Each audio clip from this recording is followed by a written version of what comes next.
So we have a couple, I don't know if you want to call them rapid fire, but quicker answered questions Okay. for you. The first one is if 11 Pogbas played 11 Contes, who wins?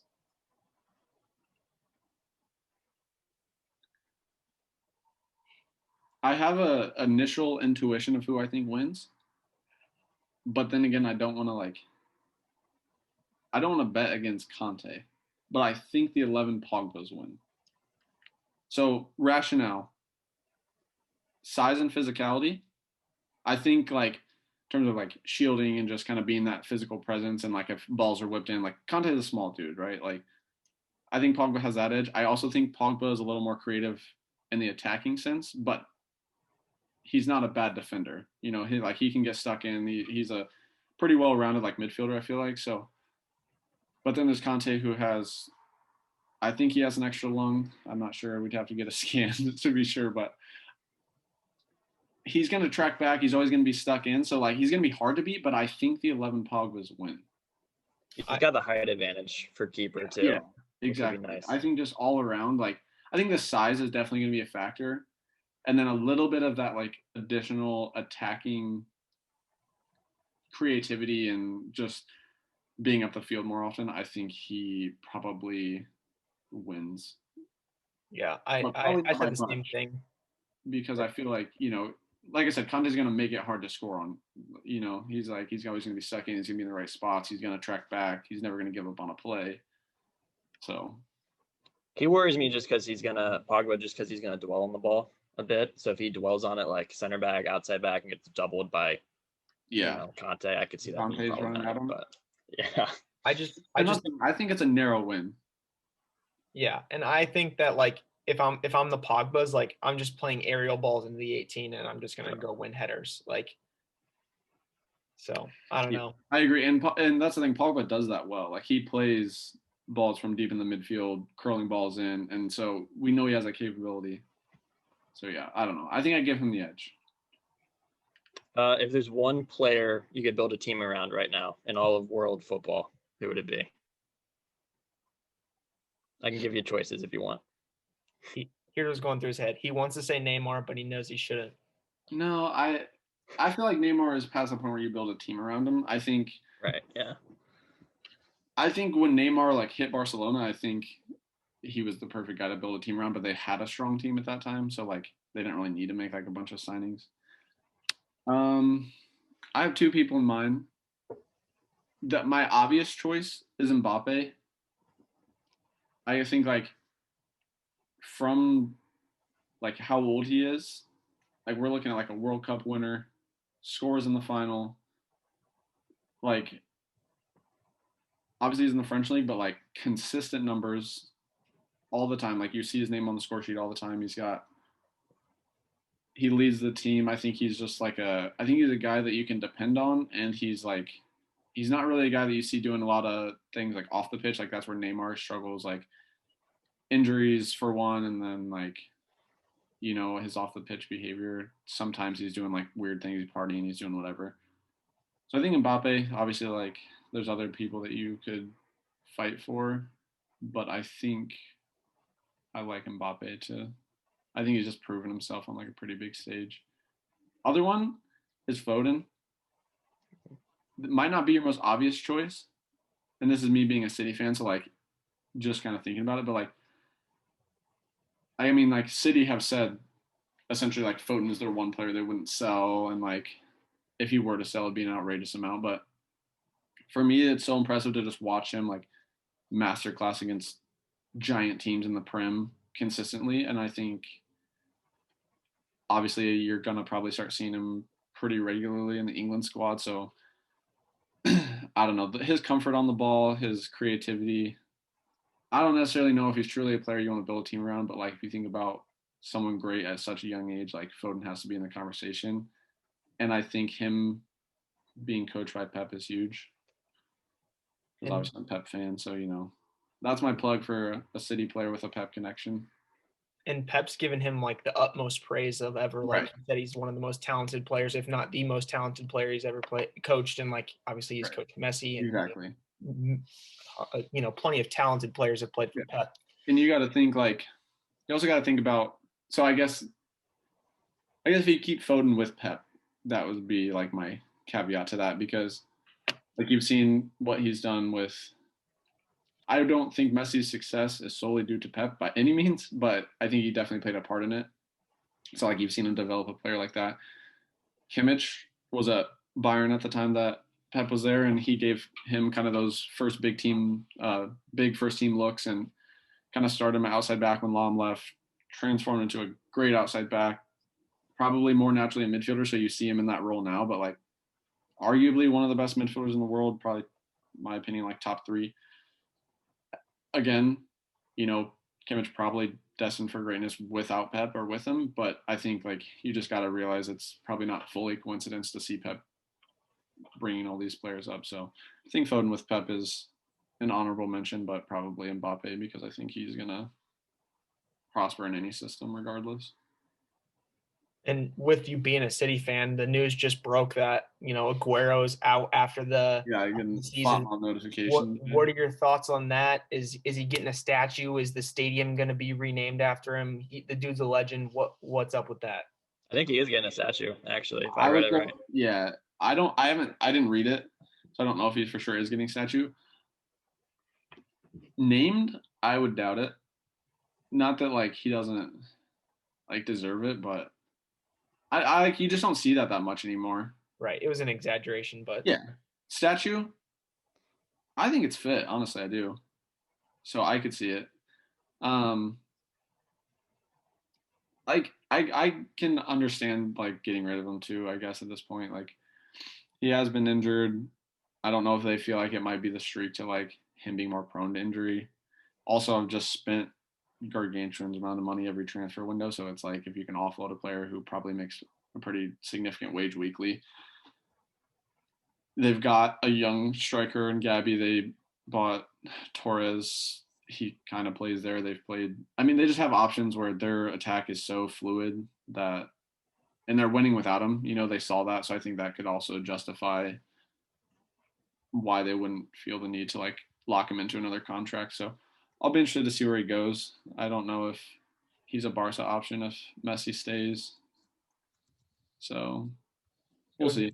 It would be cool to see those two play club together. I agree. And that's another topic. Where does Messi go? I don't know if he stays. He's so hard to read because he'll say he's leaving and then he always stays time after time. But like if Messi were to leave Barcelona, now's the year because it'll be free. Like he can leave. Right. So I've seen things where people are like, we need to see Ronaldo and Messi play on the same club team together. We need to see Aguero and Messi play. You just shift Ronaldo back out on the wing and you could have all 3 of them. That'd be a throwback. I don't know how it'd be possible, but it would be pretty sweet. Messi might get Haaland at City. Yeah, if you're fortunate enough. We gotta get Messi to City, back with Pep. This is my dream, is him back at City. Like I'd be happy with that as a Barca fan, but also like I think people that know me will know that I kind of like just follow Pep around because I liked Bayern when he was there. I just like his style of play. So like if I'm gonna watch a team, I definitely want a team that's like values possession. Every player is good on the ball, from goalie to the striker, and Pep offers that, and he plays how I'm comfortable playing, so I like watching it. So as a fan growing up, it was always Barca, but like now I follow Barca and City just because like Pep's there. So I would be okay as a Barca fan to see him leave to go to City to play with Pep. And because there's always that age-old debate too of like who's better, Messi or Ronaldo. Ronaldo's proven it in different leagues. People want to see Messi do it in a different league. Like if he goes to the Prem, and tears it up, that just adds another thing to his list. So I think it'd be cool to see. I don't know if it'll happen. It's really hard to read, but. And then you maybe alluded to it, but favorite City player or maybe favorite player under Pep ever? Do you have one? Mine's KDB. And the reason is like, I don't know. I think I relate to him the most on the field because I like that creative, like attacking midfielder. And I think you guys may have seen it where like when I play, a lot of times I like to create as compared to like scoring goals. And sometimes like I just don't quite have that same like striker mentality. So like as someone that did, I might say Aguero, as a club legend, or, there's other people in the runnings that could be relevant. But for me, it's KDB, just because I learned a lot from him when I watched him play and like try to emulate certain things that he does. And so now, like, seeing Foden like have that same opportunity and seeing like all that come together as like attacking mids, and how Pep can kind of get the most out of the rotation of those two is just really cool. KDB is a cool dude to watch. He's just so creative. He sees everything, and he has the technical ability to pull off what he does see, if that makes sense. So like he finds those gaps, but then he can also play the ball, and it's insane. So what I love about KDB is, like, if you saw him on the street, you wouldn't be like, oh yeah, that dude's world class at soccer. Like, he's not like Ronaldo walking down the street. He just looks like just an average guy, which I think is cool to see him just dominate. He gets his red cheeks and his white hair going, and then he transforms. I saw that Pep said he's the easiest player to tell when he needs to be taken out, because he's good bread and then he's done. Yeah, I believe it. So we've talked a lot about young players. I think the U.S. men's team has, an exciting batch of youth talent, at least for us. It might not be exciting for everybody worldwide, but for us, it's really exciting. Which player do you think has the biggest upside, or do you enjoy watching the most? Obvious choice is Pulisic, just because, like, I don't know if you still consider him a young player at this point, because there are younger than him coming up and making their debuts in the team, but he kind of gives us that hope of like the guy that's relevant worldwide. Like, there are some guys that we get hyped about that, they get short stints at clubs, overseas, or they do well in the MLS or whatnot, but like he's consistently proven himself at huge clubs. Like Dortmund's huge, like they're Bundesliga top 3 usually, and can fight for some big trophies at times, and they've had great success. And I mean, he was with Klopp there, so huge coach and influence there. I mean, he's at Chelsea now, and again, another team with rich history in the Prem, proving himself. I know he's had some stints with new managers and things, because they've had some instability as a club in general. I don't necessarily blame him, but like short stints where he doesn't perform the best, but then there's just times where it's brilliance from him. So to see that from an American overseas, and like him gaining so much respect from all kinds of, like the commentators are talking about him, all these accounts post about him, and he's relevant not just to us but to everybody. So I think that's a really cool thing to see. Seeing Gio get into the Dortmund team, and I think he just scored for the national team too. So I think he's a player with a big upside too.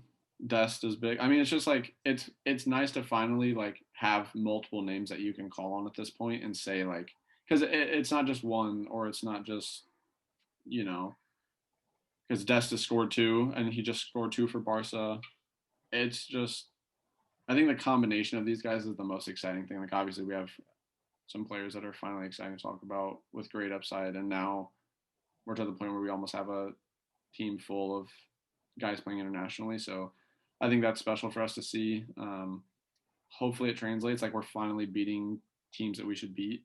When you look at scorelines and you think, if this was a qualifying match and we needed to win it, which we failed to before, like, the guys are winning it. So I think that's big too. I don't know how prepared we are to take on a team with the depth of England or France or Germany, where, it gets late in the tournament and we have injuries. What does our side look like compared to, like, who does England swap in? They got Trent, they got Kyle, they got Robertson, they got Wan-Bissaka. Like, think about if there's an injury in their back line, like, great players after great players. Same thing all over the field for England or other teams, whereas we might have a little bit of a drop. So I don't know what we look like in terms of a serious competitor to win the World Cup. Like, I know people are hyped and, we want to believe that it can happen. I don't want to put a cap on what we can accomplish, but realistically, I'm happy. I think we should qualify. We should make a notable run. Will we challenge for a title? I don't know. Not immediately.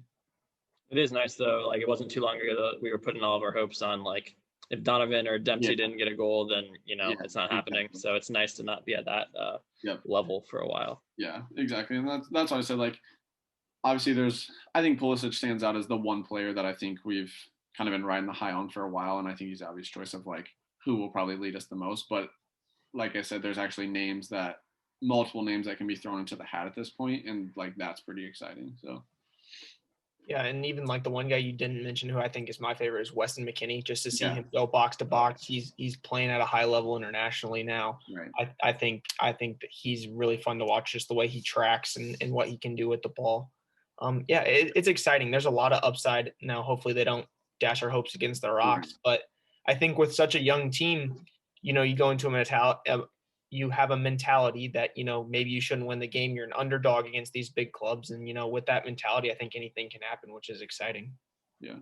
Yeah. And I guess kind of you bringing up McKennie, like obviously it was another player to mention, but like we've got McKennie playing with Ronaldo and we've got Des playing with Messi. Like when could we have said that of, our U.S. soccer players' history? So it's pretty cool.